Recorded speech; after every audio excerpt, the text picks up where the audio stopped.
Hello students, आज हम लोग क्लास 11th का नेक्स्ट टॉपिक पढ़ेंगे। लास्ट क्लास में हम लोगों ने डिस्कस किया था प्रिंसिपल ऑफ होमोजेनिटी। आज हम लोग पढ़ेंगे एप्लीकेशन ऑफ डायमेंशन, जिसमें पहला जो नंबर है वो है to check the correctness of a given physical relation. एक फार्मूले को चेक करना वो सही है या नहीं, ये आज हम लोग डायमेंशन के मेथड से पढ़ेंगे। बहुत ध्यान से समझते हैं।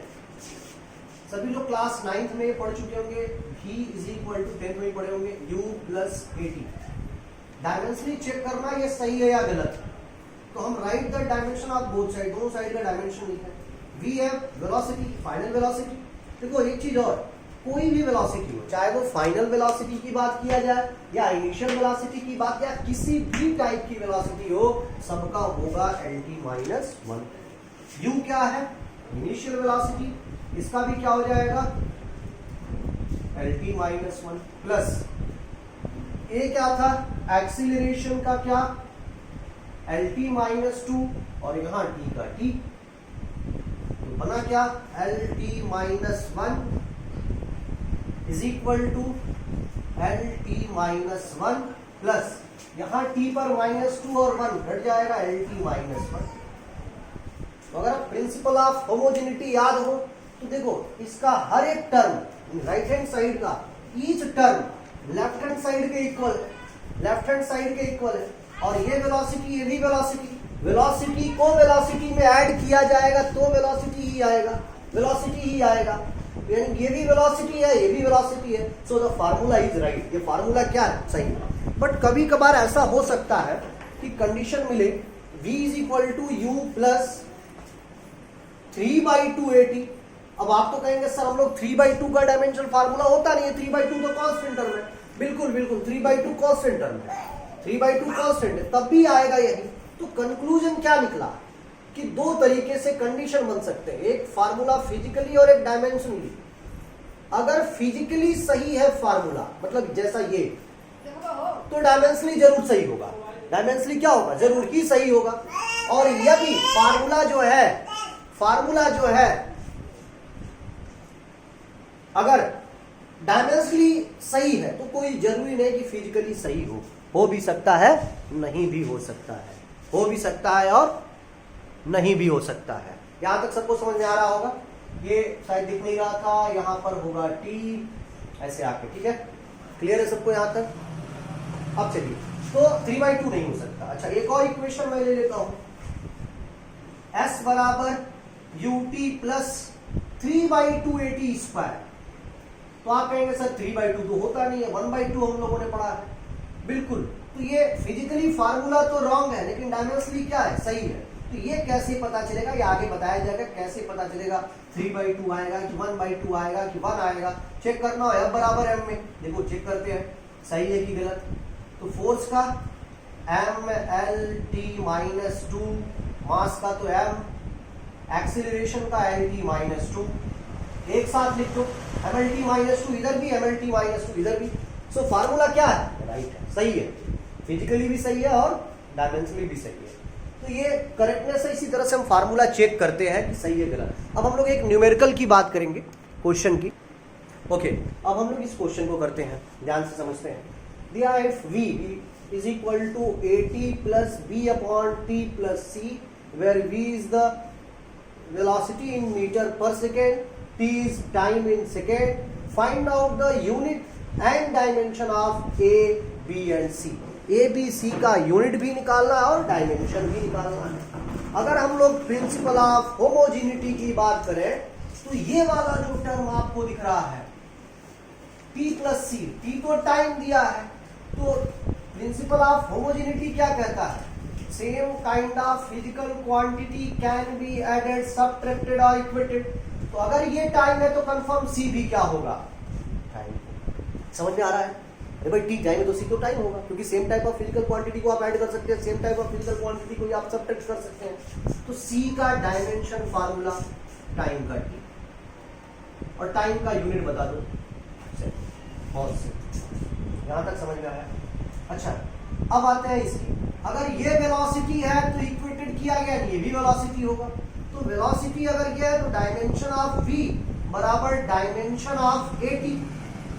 डायमेंशन ऑफ एटी, तो v का dimension formula L T minus one, T इधर भेज दो, डिवाइड हो जाएगा आगे t का टाइम का t, dimension of A, t power one ऊपर जाके माइनस वन, तो एल टी माइनस टू, यानी ए कितना आ गया एल टी माइनस, यहां तक तो कोई दिक्कत नहीं है। यूनिट क्या होगा, एल लेंथ का मीटर, टाइम का सेकंड, चूंकि दो बार है तो मीटर पर सेकंड स्क्वायर माइनस टू का। यहां भी समझ में आ रहा है सर, कोई डाउट? अब तीसरे टर्म की बात करते हैं। तीसरा टर्म बहुत ध्यान से समझना इसको। अच्छा ये देखो b अपॉन टी प्लस सी था, t टाइम है, ये भी टाइम पता चल गया, तो टाइम और टाइम को ऐड करोगे तो टाइम ही तो आएगा, टू टाइम में टाइम ही आएगा। इस टाइम को हम t मान लेते हैं, यार अब पे लिख दे रहा हूं t प्लस सी बराबर कैपिटल T, क्योंकि टाइम ही आएगा। तो जो इसका डायमेंशन होगा वही इसका डायमेंशन होगा, तो t इधर भेज दो, तो v का dimension L T minus one, और t ऐसे ही आगे टाइम बराबर v, t से t कैंसिल, तो v का डायमेंशन फार्मूला क्या बच गया m, तो लेंथ का यूनिट क्या होता है मीटर, यानी पता चल गया ये क्या होगा L T minus two, B क्या होगा लेंथ यानी मीटर, और टी तो लास्ट सी वाला सेकंड ही था, टाइम हो जाएगा।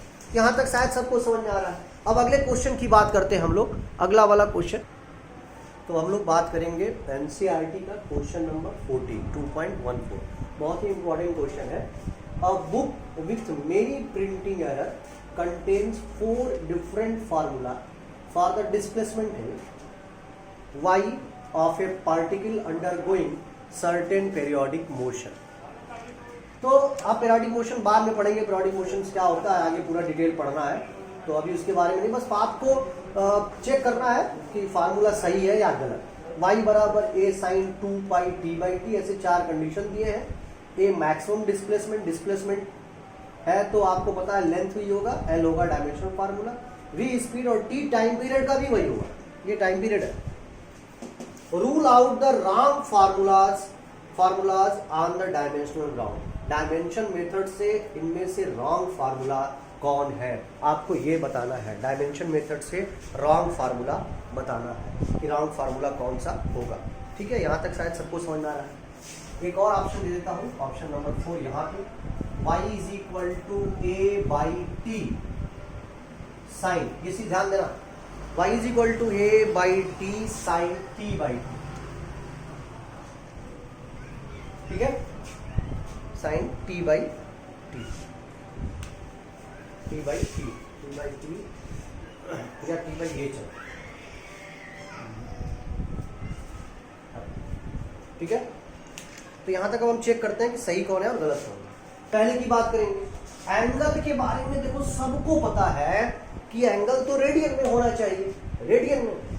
अगर एंगल रेडियन में है तो ये तो एम्पलीट्यूड पता चल गया, मतलब सॉरी मैक्सिमम डिस्प्लेसमेंट, तो डिस्प्लेसमेंट है, वाई भी वही है, डिस्टेंस है, तो ये दोनों बराबर हो जाएंगे। तो चेक करते हैं टी टाइम सेकेंड, और यहाँ टाइम पीरियड का भी वही होगा, यानी कैंसिल, तो बचा क्या 2 पाई, एंगल, तो सिर्फ एंगल बचा, यानी एंगल बचा, हाँ रेडियन सही है, इसका डायमेंशन अब हो नहीं सकता है, डायमेंशन हो नहीं सकता है, तो बच क्या गया सिर्फ ए, यानी वाई ए के बराबर, यानी पहला वाला तो फार्मूला सही दिखा।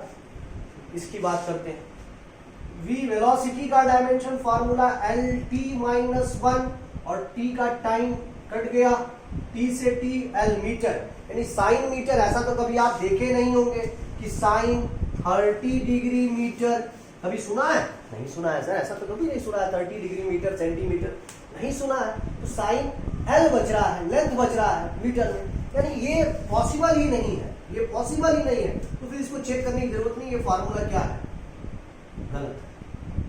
ठीक है, ये चेक करते हैं।